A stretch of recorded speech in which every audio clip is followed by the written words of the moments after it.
अथ श्रीदुर्गासप्तशती प्रथमोऽध्यायः। ॐ प्रथमचरित्रस्य ब्रह्मा ऋषिः महाकाली देवता गायत्री छन्दः नन्दाशक्तिः रक्तदन्तिका बीजम् अग्निस्तत्त्वम् ऋग्वेदस्वरूपम् श्रीमहाकाली प्रीत्यर्थे प्रथमचरित्रजपे विनियोगः।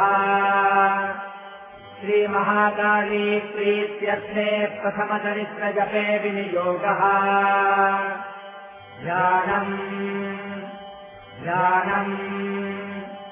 खड्गम् चक्रगदेषु चापपरिधान् स्थूलम् भुजुण्डीम् शिरः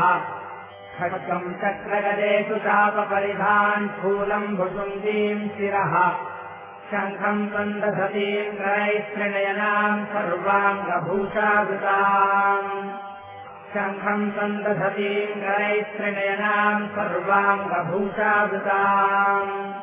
नीलाश्मद्युतिमास्यपाददशकाम् सेवे महाकालिकाम्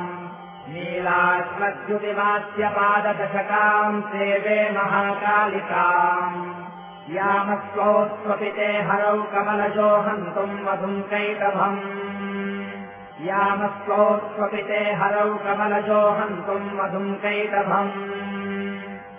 ॐ नमः चण्डिकायै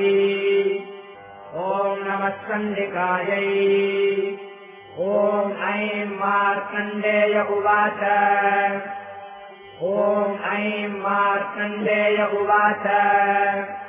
सावर्णिसूर्यतनयो यो मनः कथ्यते क्षमः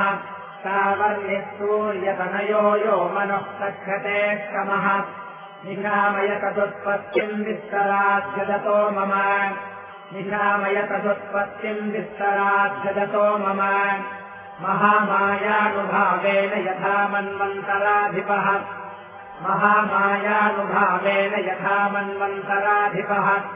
स बभूव महाभागस्तावर्णिस्तनयोरवेः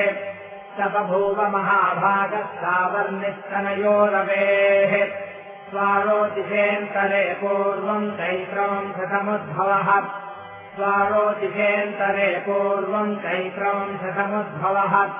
सुरथो नाम राजाभूत् समस्ते क्षितिमण्डले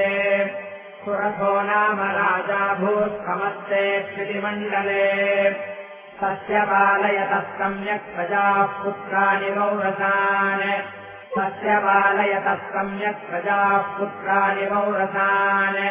बभूवश्चत्रवो भूपाः कोलाविध्वंसिनस्तदा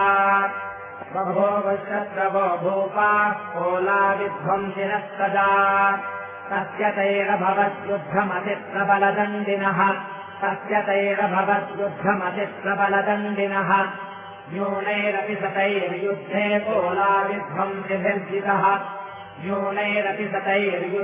कोलाविध्वंसिभिर्जितः ततः स्वपुरमायातो निजदेशाधिपो भवत्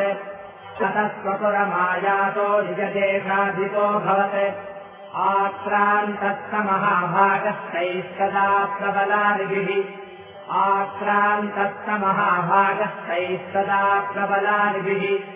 अमात्यैर्बलिभिर्दुष्टैर्दुर्बलस्य दुरात्मभिः कोशो बलम् चापहृतम् तत्रापि स्वपुरे ततः ततो मृगयाव्याजेन हृतस्वाम्यस्य भूपतिः एकाकीहयमारुह्य जगामगहनम् वनम्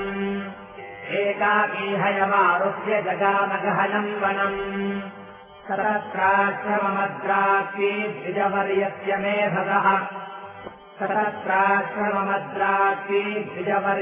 मेधगः प्रशान्तस्वापदाकीर्णम् मुनिशिष्योपशोभितम् प्रशान्तस्वापदाकीर्णम् मुनिशिष्यो वसोभितम् तस्थो कञ्चित्सकालम् च मुनिना तेन सत्कृतः तस्थो कञ्चित्सकालम् च मुनिना तेन सत्कृतः इतस्येतस्य विचरम् तस्मिन्मुनिवराश्रमे इतस्येतस्य विचरम् तस्मिन्मुनिवराश्रमे सोऽचिन्तयत्तदा तत्र ममत्वाकृष्टचेतनः सोऽचिन्तयत्तदा तत्र ममत्वाकृष्टचेतनः मत्पूर्वैः पालितम् पूर्वम् मया हीनम् पुरम् हितते मत्पूर्वैः पालितम् पूर्वम् मया हीनम् पुरम् हितते मद्धृत्यैस्तैरसदृष्टैर्धर्मतः पाल्यते न वा मद्धृत्यैस्तैरसदृष्टैर्धर्मतः पाल्यते न वा न जाने स प्रधानो मे शूरहस्ती गदामलः न जाने स प्रधानो मे शूरहस्ती गदामलः मम वैरिवशम् यातः तान् भोगानुपलप्स्यते मम वैरिवशम् यातः तान् भोगानुपलप्स्यते ये ममानुगता नित्यम् प्रसादधनभोजनैः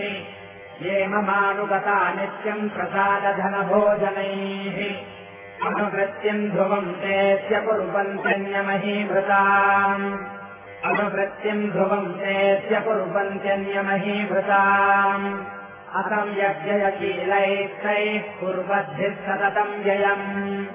असंयज्ञयशीलैस्तैः कुर्वद्भिः सततम् व्ययम् सञ्चितस्तोति दुःखेन क्षयम् कोशो गमिष्यति सञ्चितस्तोति दुःखेन क्षयम् कोशो गमिष्यति एतच्चान्यश्च सततम् चिन्तयामास पार्थिवः एतच्चान्यश्च सततम् चिन्तयामास पार्थिवः तत्र विप्राश्रमाभ्यासे वैश्यमेकम् ददर्शतः तत्र विप्राश्रमाभ्यासे वैश्यमेकम् ददर्शतः सपृष्टस्तेन कस्त्वम्भो हेतुश्चागमनेऽत्रकः सपृष्टस्तेन कस्त्वम्भो हेतुश्चागमनेऽत्रकः सशोक इव कस्मात्त्वम् दुर्मना इव लक्ष्यते सशोक इव कस्मात्त्वम् दुर्मना इव लक्ष्यते इत्याकर्ण्यवचस्तस्य भूपतेर्प्रणयोदितम् इत्याकर्ण्यवचस्तस्य भूपतेर्प्रणयोदितम् प्रत्युवाच शतम् वैश्यः प्रश्रयावनतो नृपम् प्रत्युवाच शतम् वैश्यः प्रश्रयावनतो नृपम् वैश्य उवाच समाधिर्नाम वैश्योऽहमुत्पन्नो धनिनाम् कुले समाधिर्नाम वैश्योऽहमुत्पन्नो धनिनाम् कुले पुत्रदारैर्निरस्तस्य धनलोभादनाधुभिः पुत्रदारैर्निरस्तस्य धनलोभादनाधुभिः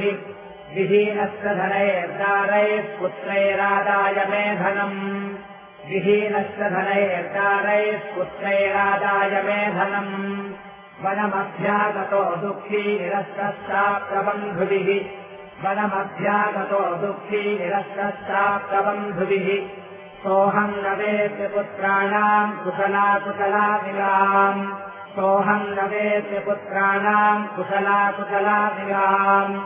प्रवृत्तिम् स्वजनानाम् सदाराणाम् शास्त्रसंस्थितः प्रवृत्तिम् स्वजनानाम् सदाराणाम् शास्त्रसंस्थितः किम् नु तेषाम् गृहे क्षेममक्षेमम् किम् नु साम्प्रतम् किम् नु तेषाम् गृहे क्षेममक्षेमम् किम् नु साम्प्रतम् कथम् ते किम् नु सद्वृत्ता दुर्वृत्ताः किम् नु मे सुताः कथम् ते किम् नु सद्वृत्ता दुर्वृत्ताः किम् नु मे सुताः राजोवाच यैर्निरस्तो भवान् लुब्धैः पुत्रदारादिनिर्धनैः यैर्निरस्तो भवान् लुब्धैः पुत्रदारादिनिर्धनैः केषु किम् भवतः स्नेहमनुबध्नाति मानसम् केषु किम् भवतः स्नेहमनुबध्नाति मानसम् वैश्य उवाच एवमेतद्यथा प्राह भवानस्मद्गतम् वचः एवमेतद्यथा प्राह भवानस्मद्गतम् वचः किम् करोमि न बध्नाति मम निस्फुरताम् मनः किम् करोमि न बध्नाति मम निस्फुरताम् मनः यैषम् त्यज्यपि दृष्टेऽहम् धनलुब्धैर्निराकृतः यैषम् त्यज्यपि दृष्टेऽहम् धनलुब्धैर्निराकृतः पतिस्वजनहार्दम् च हार्दिते त्वेव मे मनः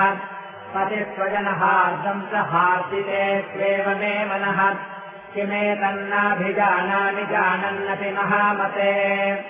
किमेतन्नाभिजानामि जानन्नपि महामते यत्रेव प्रवणम् चित्तम् विपुनेष्वविबन्धुषो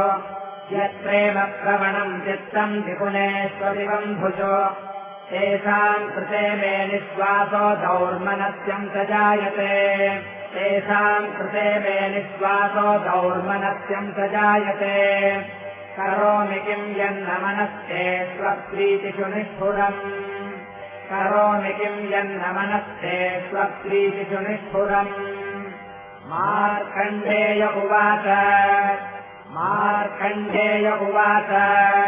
ततस्तौ सहितौ विप्रतम् मुनिम् समुपस्थितौ ततस्तौ सहितौ विप्रतम् मुनिम् समुपस्थितौ समाधिर्नाम वैश्योऽसौ स च पार्थिवसत्तमः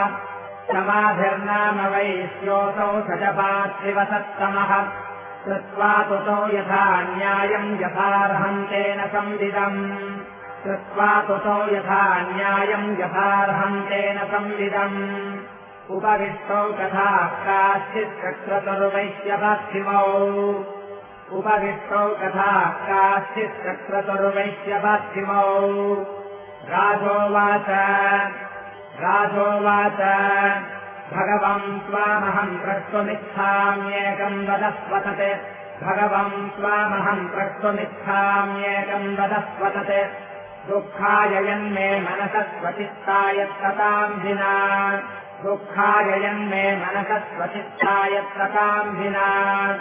मम त्वम् गतराज्यस्य राज्याङ्गे स्वशिरे स्वपि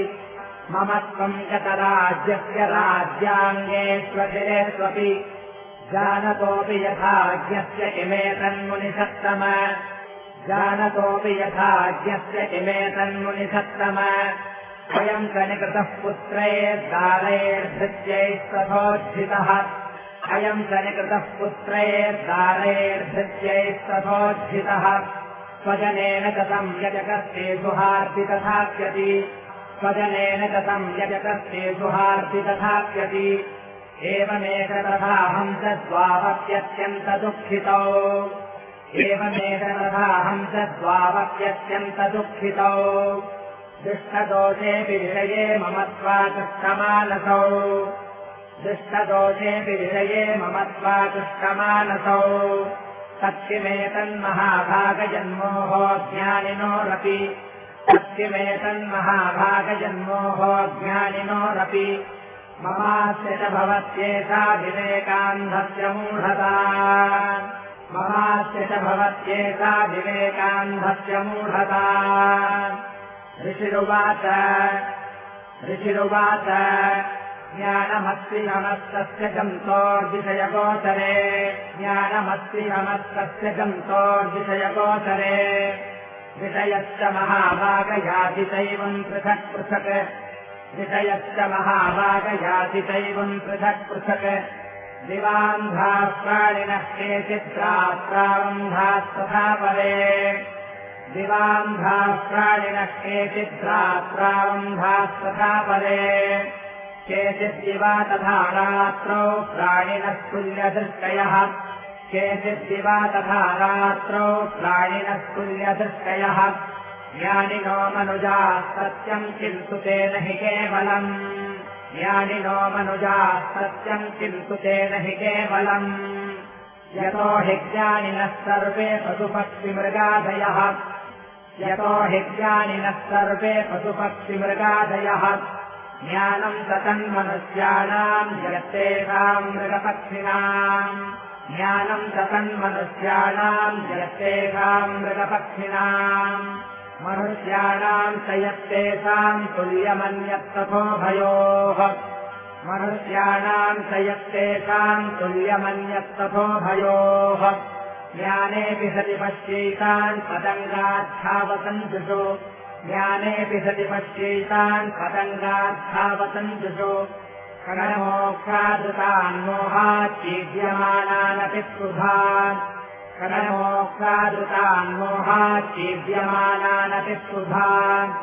मानुषामनुजव्याघ्रसाभिलाषाः सुतान् प्रति मानुषामनुजव्याघ्रसाभिलाषाः सुतान् प्रति लोभात् प्रत्युपकाराय नन्वेतान् किम् न पश्यसि लोभात् प्रत्युपकाराय नन्वेतान् किम् न पश्यसि तथापि ममतावर्ते मोहगर्ते निपातिताः तथापि ममतावर्ते मोहगर्ते निपातिताः महामाया प्रभावेन संहारस्यति कारिणा महामाया प्रभावेन संहारस्यति कारिणा तन्नात्र विस्मयः कार्यो योगनिद्रा जगत्पतेः तन्नात्र विस्मयः कार्यो योगनिद्रा जगत्पतेः महामाया हरेष्णैषा तया सम्मोक्ष्यते जगत् महामाया हरेष्णैषा तया सम्मोक्ष्यते जगत् ज्ञानिनामपि चेतांसि देवी भगवती हि सा ज्ञानिनामपि चेतांसि देवी भगवती हि सा बलादाकृत्य मोहाय महामाया प्रयच्छति बलादाकृत्य मोहाय महामाया प्रयच्छति तया विसृज्यते विश्वम् जगते तच्चराचरम् तया विसृज्यते विश्वम् जगते तच्चराचरम् कैषा प्रसन्ना वरदा नृणाम् भवति मुक्तये कैषा प्रसन्ना वरदा नृणाम् भवति मुक्तये सा विद्या परमा मुक्तेर्हेतुभूता सनातनी सा विद्या परमा मुक्तेर्हेतुभूता सनातनी संसारबन्धहेतुश्च सैव सर्वेश्वरेश्वरी संसारबन्धहेतुश्च सैव सर्वेश्वरेश्वरी राजोवाच भगवन्काहिता देवी महामायेति याम् भवान् भगवन्काहिता देवी महामायेति याम् भवान् ब्रवीति कथमुत्पन्ना सा कर्मा स्याश्च किम् द्विज ब्रवीति कथमुत्पन्ना सा कर्मा स्याश्च किम् द्विज यत्प्रभावा च सा देवी यत्स्वरूपा यदुद्भवा यत्प्रभावा च सा देवी यत्स्वरूपा यदुद्भवा तत्सर्वम् श्रोतुमिच्छामि त्वत्तो ब्रह्मविदाम्बर तत्सर्वम् श्रोतुमिच्छामि त्वत्तो ब्रह्मविदाम्बर ऋषिरुवाच नित्यैव सा जगन्मूर्तिस्तया सर्वमिदम् ततम् नित्यैव सा जगन्मूर्तिस्तया सर्वमिदम् ततम् तथापि तत्समुत्पत्तिर्बहुधा श्रूयताम् मम तथापि तत्समुत्पत्तिर्बहुधा श्रूयताम् मम देवानाम् कार्यसिद्ध्यर्थमाविर्भवति सा यदा देवानाम् कार्यसिद्ध्यर्थमाविर्भवति सा यदा उत्पन्नेति तदा लोके सा नित्याप्यभिधीयते उत्पन्नेति तदा लोके सा नित्याप्यभिधीयते योगनिद्राम् यदा विश्वजगत्येकार्णवीकृते योगनिद्राम् यदा विश्वजगत्येकार्णवीकृते आकीर्यते चमभजत्कल्पान्ते भगवान् प्रभुः आकीर्यते चमभजत्कल्पान्ते भगवान् प्रभुः सदा द्वावसुरौ घोरौ विख्यातौ मधुकैटभौ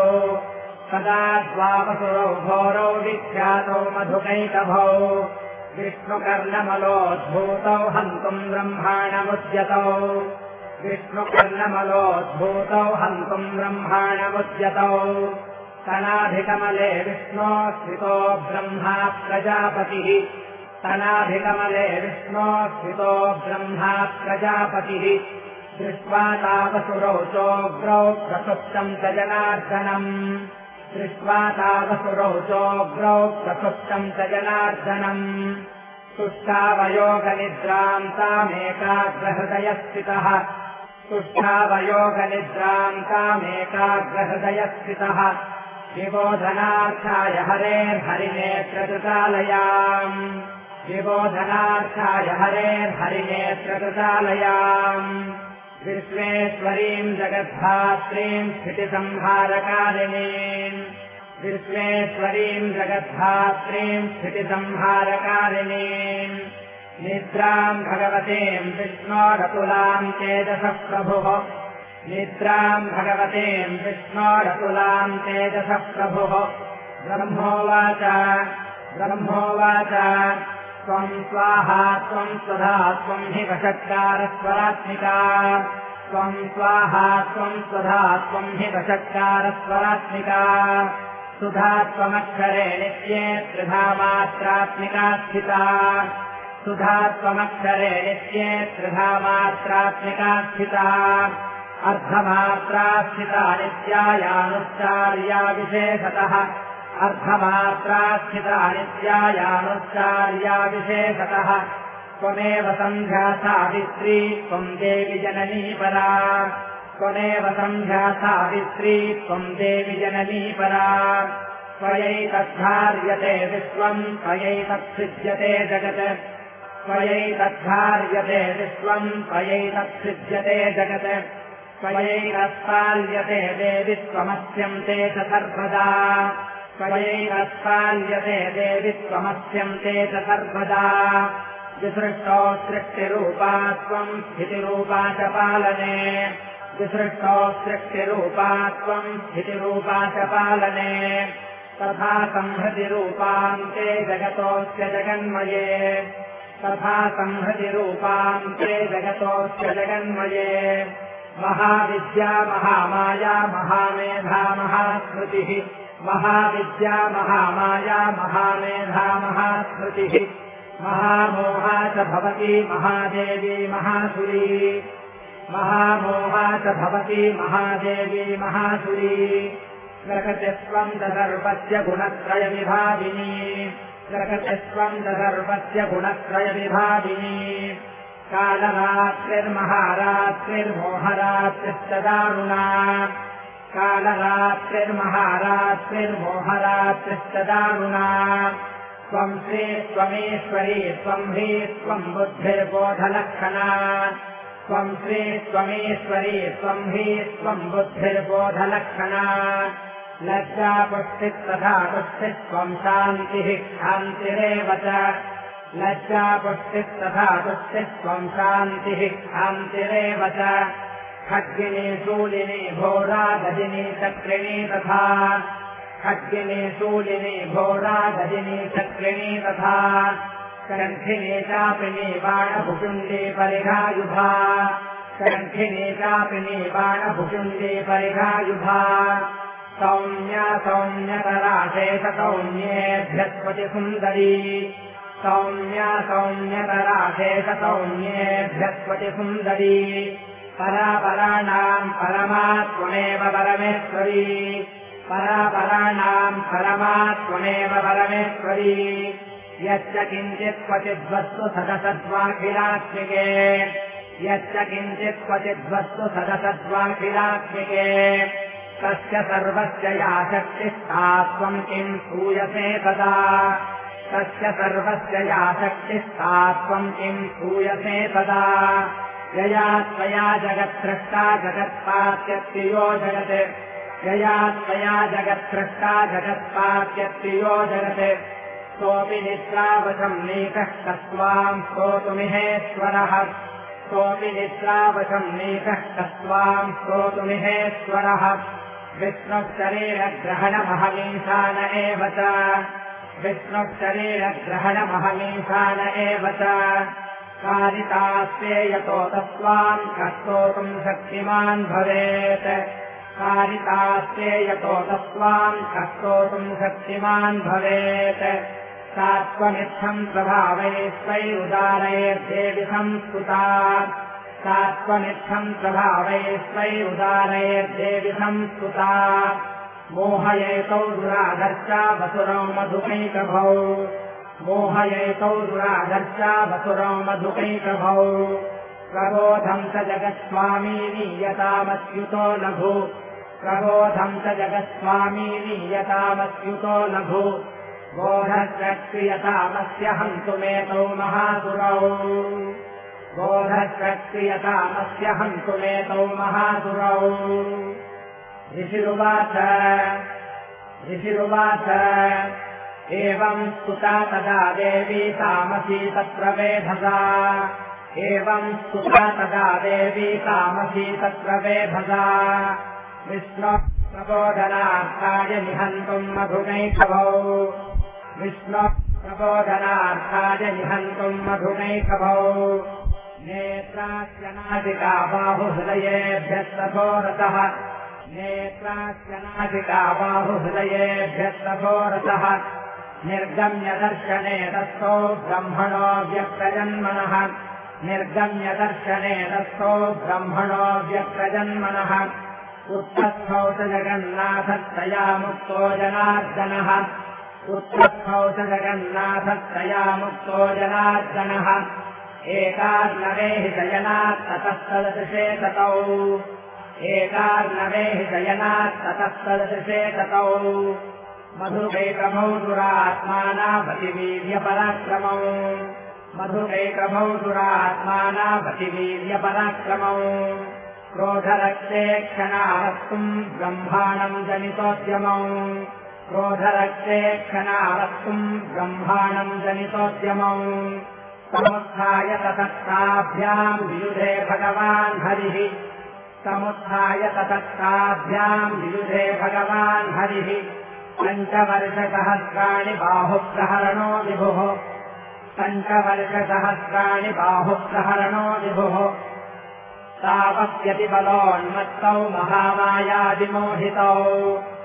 तावप्यतिबलोन्मत्तौ महामायादिमोहितौ उक्तवन्तौ वरोऽस्मत्तो ध्रियतामिति केशवम् उक्तवन्तौ वरोऽस्मत्तो ध्रियतामिति केशवम् श्रीभगवानुवाच भवेरामस्य मे तुष्टो मम वध्यादुभावपि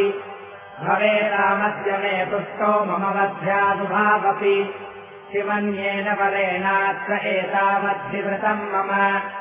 शिवन्येन वरेणात्र एतावद्धिवृतम् मम ऋषिरुवाच वञ्चिताभ्यामिति तदा सर्वमापोमयम् जगत् वञ्चिताभ्यामिति तदा सर्वमापोमयम् जगत् विलोक्यताभ्याम् गदितो भगवान् कमलेक्षणः विलोक्यताभ्याम् गदितो भगवान् कमलेक्षणः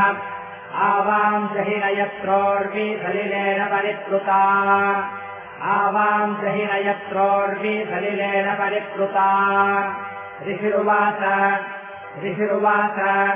तथेत्युक्त्वा भगवता शङ्खचक्रगदाभृता तथेत्युक्त्वा भगवता शङ्खचक्रगदाभृता कृत्वा चक्रेण वैच्छिन्ने दघने शिरसीतयोः कृत्वा चक्रेण वैच्छिन्ने दघने शिरसीतयोः एवमेधा समुत्पन्ना ब्रह्मणा संस्तुता स्वयम् एवमेधा समुत्पन्ना ब्रह्मणा संस्तुता स्वयम् प्रभावमस्या देव्यास्तु भूयः शृणु वदामि ते प्रभावमस्या देव्यास्तु भूयः शृणु वदामि ते ऐं ॐ इति श्रीमार्कण्डेयपुराणे सावर्णिके मन्वन्तरे देवी माहात्म्ये मधुकैटववधो नाम प्रथमोऽध्यायः।